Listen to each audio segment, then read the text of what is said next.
What's up? Welcome into your daily Buckeye Blitz for a thirsty Thursday, September 19th, 2024. Welcome in. How you doing? Glad you chose my show to get your Buckeye information. It's not very long, that's what she said. 10 to 15 minutes typically. Get you some nuggets out there. You know, take it to the barbershop, take it to the factory, take it to work, you know, use it against your friends and coworkers, right? What you do is you set a little trap. You start a subject that we've covered, and you just let them fall right into it, and then you pounce and give them all the information I just gave you. You can repeat it. Hey, this is free for you. You know, doesn't cost you a dime, so use it. That's what she said. That's terrible. All right, anyways, hey, please hit like and subscribe. If you're on podcast form, please download, re-download, and re-download, and then hey, a 5-star review would be awesome. All right, let's get into it. We're talking Chip Kelly today. He talked about the offense, Will Howard, and the run game and everything else. So let's get into it. The OC chipper, the wood chipper. He talked about the iPads, using the iPads. He said you used to have to watch the replays on the scoreboard. Now you can just run it back almost immediately. It puts people on the same page and allows you to make corrections faster. So that's awesome that you can streamline everything. And if you have good coaches on your team, it just makes it that much faster where they can just give coaching points to the players in between series. So by the end of the game, you should see fewer mistakes on a given play or a given type of play or whatever. Anyway, he talked about the offense. He said, you don't ever arrive as an offense and say, we are this, because you're always adapting either through growth, injuries, or the defenses you face. Your lineup changes over the course of the season, too. So you have to be able to adapt to the players you have. That's one of those things I always found interesting, especially in recruiting, where teams would only run this. Like the NFL used to do it a lot. You know, they ran this particular offense and that's it. And they would go draft players and then try and shoehorn them into an offense or a defense or whatever that did not fit their players. And now colleges over the past 10, 15 years have adjusted their offense, defense, whatever, to the players they have. Now it helps. You can go pick the players that when you're at Ohio State, you're picking players, you're recruiting them, you know, the types that you want for your particular offense or defense. But I always thought that was crazy 20 years ago when these guys would go get players and then try and make them, you know, like a quarterback that is like a Tom Brady type. They would try and take a statue quarterback and put him in a running system. It's like, that's not going to work out, dude. Anyway, just talking out my ass at this point. We talked about Will Howard, the quarterback.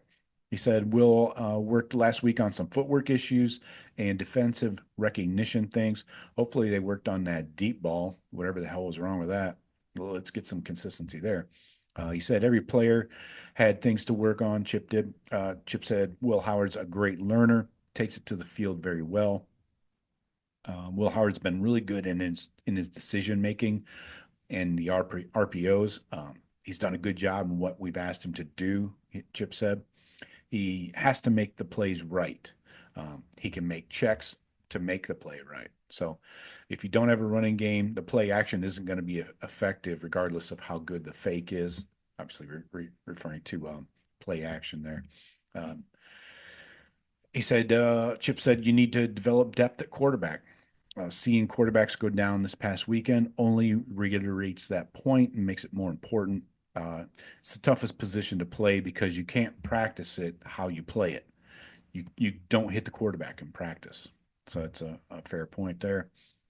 On the running backs, he said he's been very pleased with the running game. Will Howard's a factor in the running game. He said teams have to respect his ability to carry out fakes, but we're pleased, but don't think we're ever satisfied. You're always trying to be better the next week. You hope your worst game was your first game.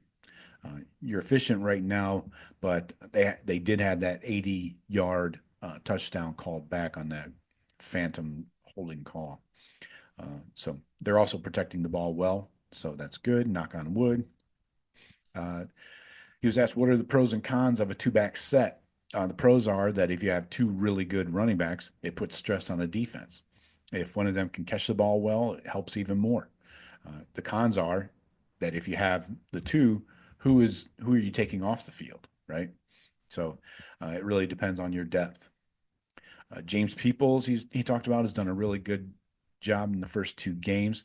They had confidence in him, but you don't know until you see him in the game. It's in the game. Quinshawn Judkins, he has great vision and quickness, but he's very tough and physical. If there isn't a hole, he can create one himself at times.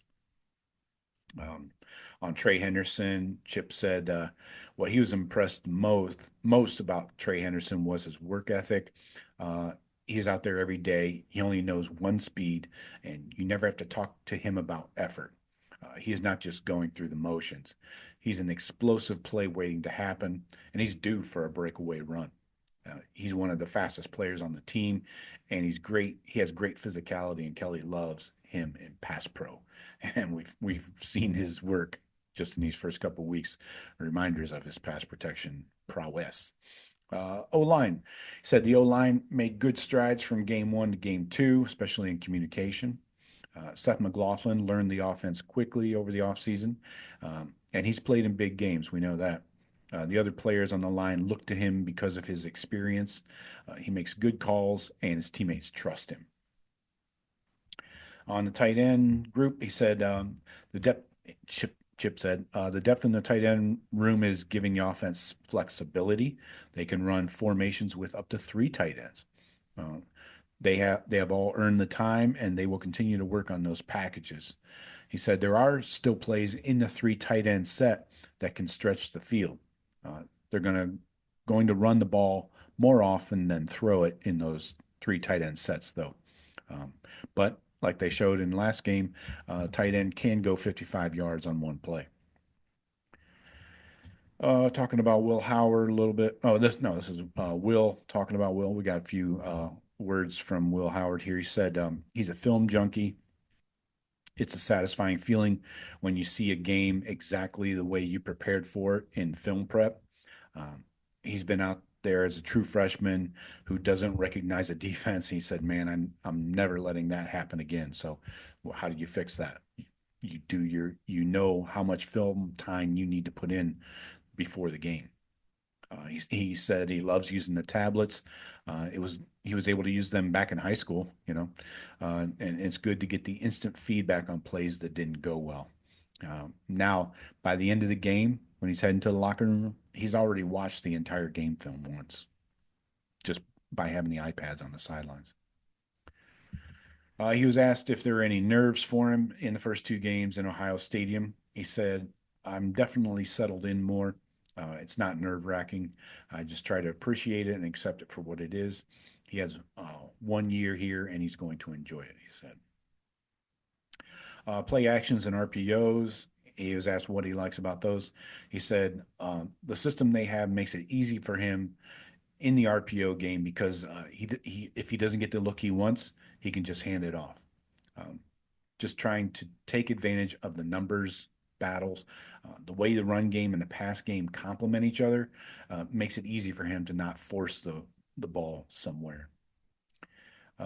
He talked about the quarterback room. He said he was asked how much responsibility does he feel to help the other QBs get ready. He said he looks at it as a collective effort. He's going to do what he can to help them get as ready as possible because he's been there before. Things happen in college football, and you always have to be ready. They have a good QB room right now, and he likes pouring his knowledge into the younger guys because he's been through the ups and downs. So he imposes as much knowledge as he can on the younger guys because it's a cycle, he calls it. He was asked about wide receiver blocking. He said they're definitely working on that. They've really bought in on making good blocks. Carnell Tate drove his guy down the field on a play last week. So they are emphasizing that stuff. On the O-line, Seth McLaughlin, how does his stability show up in a game? He was asked. McLaughlin brings a certain level of experience and maturity. It's crucial for them to have that in an offense. He makes calls. He brings the juice. Um, Somebody you can bounce ideas off and trust to make calls, and he's really fit in well with this group. So, and finishing up, Will said he's just becoming a really important part of this offense. I'm really glad that we got him. So that was Chip Kelly and a little bit of Will Howard. Things sounding good, looking good, feeling good, but we know that there's some real opponents on the horizon. Not this week, obviously, but coming soon to a college state football stadium near you.